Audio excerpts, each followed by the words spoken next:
नमस्कार, दिन भर की बड़ी खबरों में आपका स्वागत है। मैं हूं आपके साथ आंचल। आज इस बुलेटिन में बात होगी महू में कांग्रेस की महारैली की, वक्फ बिल पर जेपीसी में पड़ी फूट की, देखेंगे केजरीवाल को क्यों कहना पड़ा पूरे नहीं कर पाए वादे, एनडीए में किस किस दल में होगी टूट, जानेंगे उत्तराखंड सरकार के यूसीसी पर बड़े दावे को, और बुलेटिन के आखिर में देखेंगे जाने माने कार्टूनिस्ट इरफान की किस खबर पर पड़ी तिरछी नजर। लेकिन दिन भर की तमाम बड़ी खबरों से पहले एक नजर आज की सुर्खियों पर।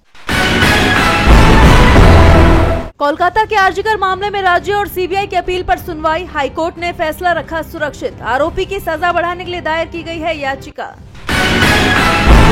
कांग्रेस नेता सचिन पायलट का बड़ा बयान, कहा जो लोग संस्थाओं को खोखला करना चाहते हैं उनके खिलाफ मुहिम चलाएंगे। कर्नाटक के सीएम सिद्धरमैया की पत्नी को ईडी का नोटिस, पूछताछ के लिए 28 जनवरी को बुलाया, कम दाम में सरकारी जमीन लेने का आरोप। शेयर बाजार में गिरावट, 824 अंकों की गिरावट के साथ 75,366 पर बंद हुआ सेंसेक्स, तो 263 अंकों की गिरावट के साथ 22,829 पर बंद हुआ निफ्टी। ये तो थे सुर्खियां। अब बात आज की सबसे बड़ी खबर की। मध्य प्रदेश के महू में कांग्रेस सांसद राहुल गांधी जय बापू जय भीम जय संविधान रैली में पहुंचे। यहां उन्होंने संविधान के मुद्दे पर आरएसएस और बीजेपी पर जमकर निशाना साधा। राहुल ने कहा कि देश में इस वक्त दो विचारधाराओं के बीच लड़ाई चल रही है। तो और क्या कुछ कहा राहुल गांधी ने, जानने के लिए देखिए ये रिपोर्ट। महू में जय बापू जय भीम जय संविधान की गर्जनी दिल्ली तक सुनाई दी। रैली में कांग्रेस सांसद राहुल गांधी ने मोदी सरकार पर तीखा हमला किया। राहुल ने पीएम मोदी पर तीखा तंज कसते हुए कहा कि उन लोगों ने लोकसभा चुनाव से पहले संविधान को रद्द करने की कोशिश की। इन्होंने कहा कि 400 सीटें आएंगी तो हम संविधान बदल देंगे, लेकिन हम इनके सामने खड़े हुए और लोकसभा में 400 पार छोड़ो, उन्हें सदन में मत्था टेक कर घुसना पड़ा।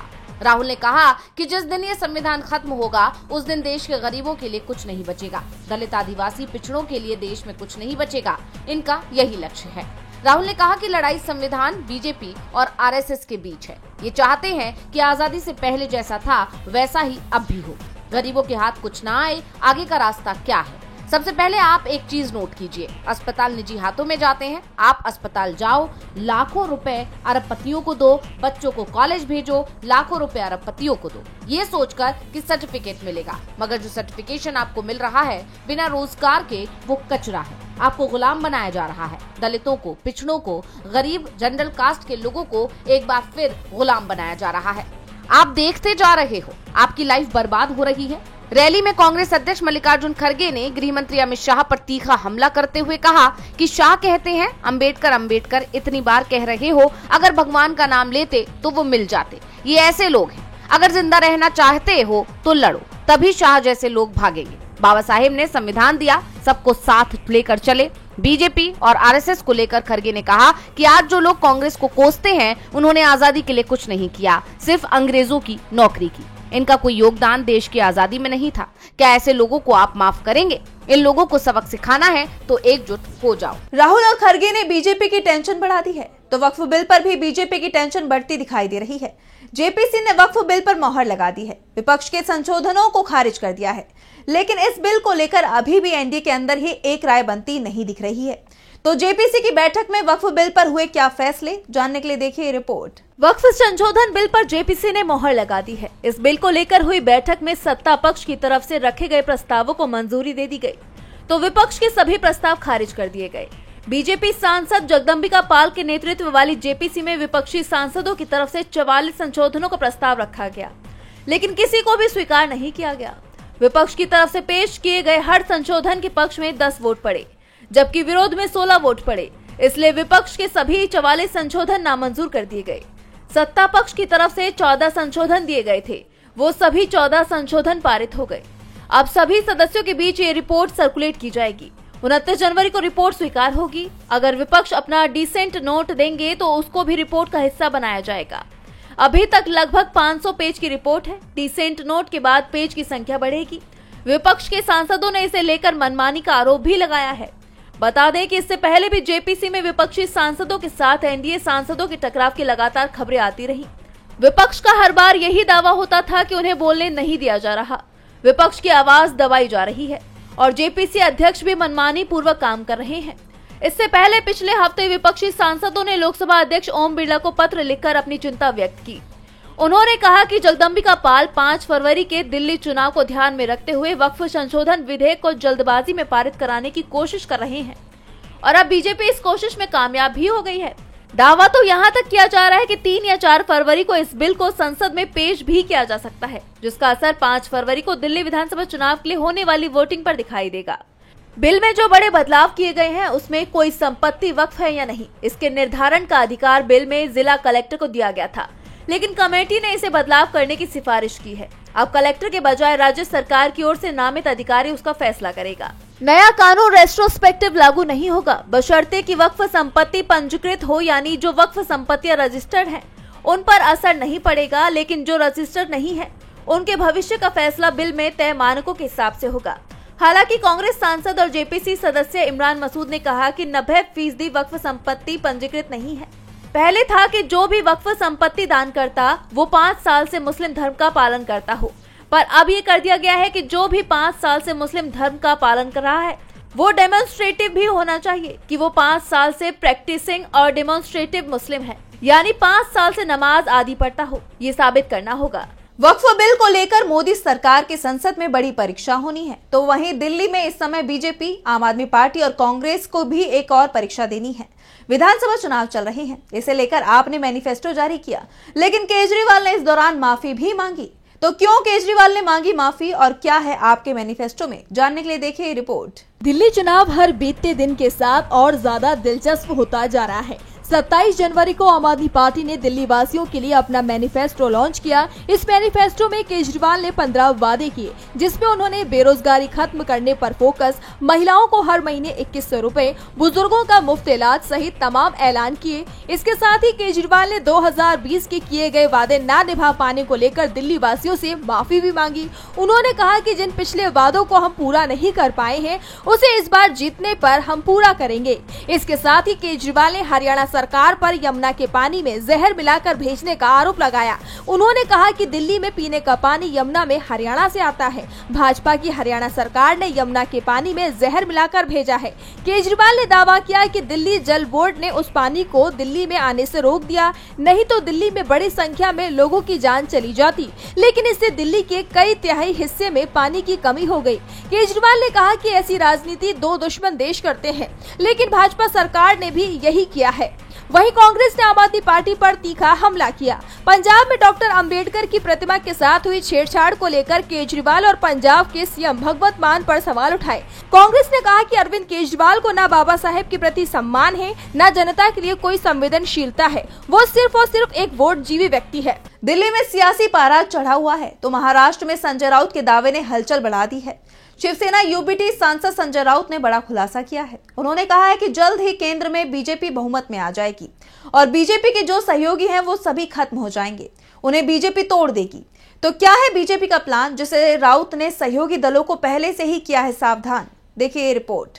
केंद्र में इस बार मोदी सरकार सहयोगी दलों के दबाव में दिखाई दे रही है, लेकिन ये दबाव कुछ ही दिनों में खत्म हो जाएगा। शिवसेना यूबीटी सांसद संजय राउत ने बड़ा बयान दिया है। उन्होंने कहा कि बीजेपी अपने सहयोगियों में सेंध लगाने की तैयारी में है। इंडिया गठबंधन में सेंधमारी की कोशिश में बीजेपी फेल हो गई है, इसीलिए अब वो सहयोगी दलों में सेंधमारी की कोशिश में जुट गई है। राउत ने कहा कि एकनाथ शिंदे की शिवसेना में तो टूट तय हो चुकी है, कभी भी शिंदे की शिवसेना टूट सकती है। इसके अलावा जेडीयू में भी विभाजन का खेल बीजेपी ने तेज कर दिया है। जेडीयू के बारे में भी इसी तरह की खबरें आ रही हैं कि नीतीश कुमार के खिलाफ कभी भी बगावत हो सकती है और अब बीजेपी के निशाने पर टीडीपी भी आ गई है।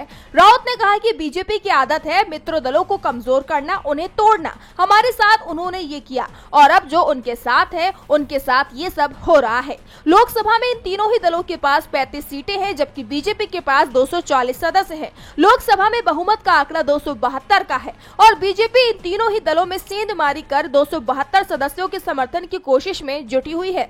राउत के बयान से साफ है कि बीजेपी सिर्फ शिवसेना के साथ ही खेल नहीं कर रही, बल्कि जेडीयू और टीडीपी भी उसके निशाने पर है और जल्द ही बीजेपी का खेल सामने आ जाएगा। बीजेपी अपने सभी बड़े सहयोगी को कमजोर बनाने की रणनीति बना रही है। राउत के दावे से टीडीपी और जेडीयू में भी चिंता दिखाई दे रही है, तो उत्तराखंड की बीजेपी सरकार के एक फैसले से पूरे देश में चिंता दिखाई दे रही है। उत्तराखंड में समान नागरिक संहिता यानी यूसीसी लागू हो गया है। उत्तराखंड में समान नागरिक संहिता यानी यूसीसी लागू हो गया है। मुख्यमंत्री पुष्कर सिंह धामी ने ऑफिशियल पोर्टल लॉन्च करते हुए इसका ऐलान किया। पुष्कर सिंह धामी ने यूसीसी का पोर्टल लॉन्च करते हुए कहा कि आज का दिन उत्तराखंड ही नहीं बल्कि पूरे देश के लिए ऐतिहासिक है। ड्राफ्ट बनाने में टीम ने कड़ी मेहनत की है। हमने जनता से किया वादा पूरा किया है। यूसीसी किसी धर्म के खिलाफ नहीं है, बल्कि इससे अब राज्य में सभी धर्मों की महिलाओं को एक समान अधिकार मिलेगा। यूसीसी से महिलाएं सशक्त होंगी। हलाला प्रथा, बहुविवाह, बाल विवाह पर रोक लगेगी। सीएम धामी ने यूसीसी लागू करते हुए कहा कि इस कानून से समाज में एकरूपता आएगी और सभी नागरिकों के लिए समान अधिकार और दायित्व तय होंगे। समान नागरिकता संहिता के अंतर्गत जाति, धर्म, लिंग आदि के आधार पर भेद करने वाले व्यक्तिगत नागरिक मामलों से संबंधित सभी कानून में एकरूपता लाने की कोशिश की गई है। वहीं कांग्रेस इस फैसले का जमकर विरोध कर रही है। उत्तराखंड कांग्रेस के अध्यक्ष करण मेहरा ने उत्तराखंड के सीएम पुष्कर सिंह धामी पर निशाना साधा। उनका कहना है कि यूसीसी पूरी तरह गैर कानूनी है। अगर सुप्रीम कोर्ट इसके खिलाफ फैसला देता है तो ये कानून तुरंत रद्द हो जाएगा।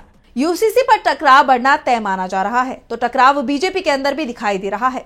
राजस्थान में बीजेपी के नेता ही अपनी सरकार पर निशाना साध रहे हैं, धमकी दे रहे हैं और अब तो बड़े आंदोलन की चेतावनी भी बीजेपी के नेता ने अपनी सरकार को दे दी है।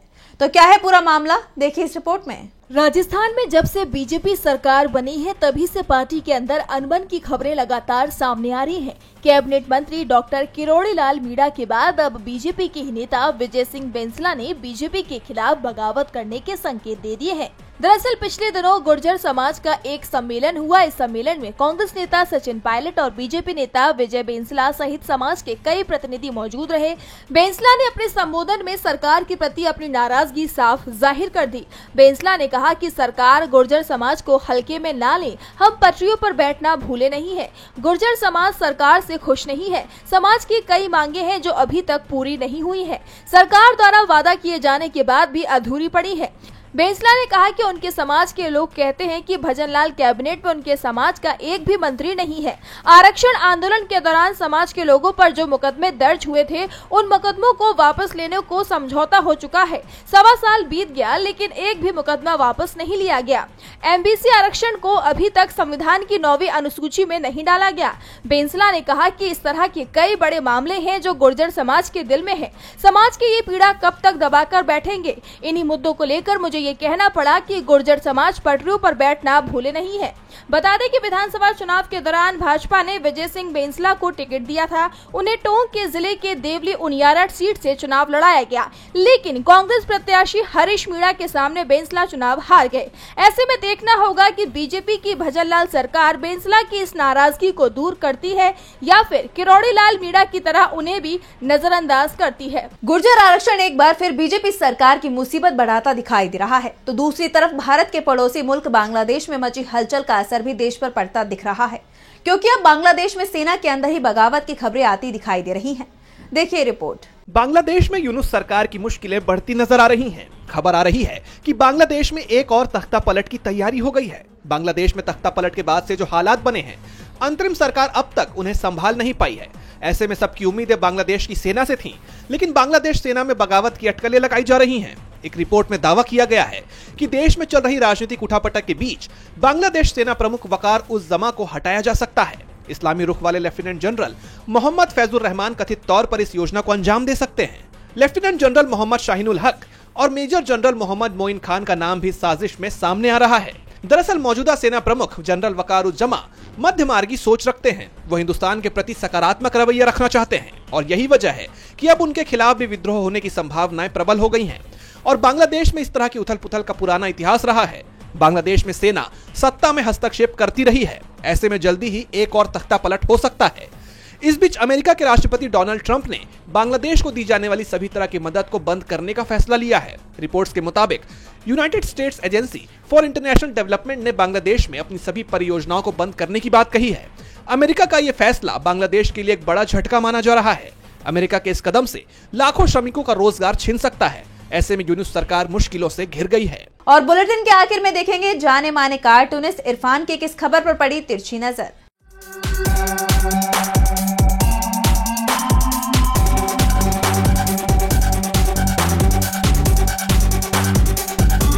प्रयोगों वाली पार्टी बीजेपी ने अपने राज्य उत्तराखंड में यूसीसी यानी कि समान नागरिक संहिता को लागू कर दिया है, जिसके तहत खास तौर से वो बता रहे हैं कि बहुविवाह, तलाक के मामले, रिलेशनशिप में रहने वाले, खास तौर से लिव इन रिलेशनशिप में जो लोग, दो जोड़े बिना किसी को बताए हुए अपनी मर्जी से रहा करते थे, उनको अब अपनी मर्जी से नहीं बल्कि सरकार को भी ये बात बताने के बाद में ही रहना होगा।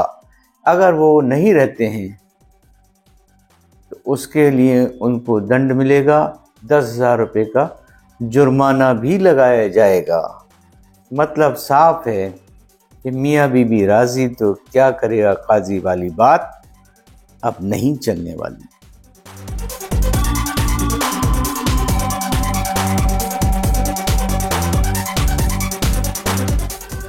बहुत बहुत शुक्रिया इरफान जी। तो आज इस बुलेटिन में इतना ही। आप देखते रहिए DV लाइव। नमस्कार।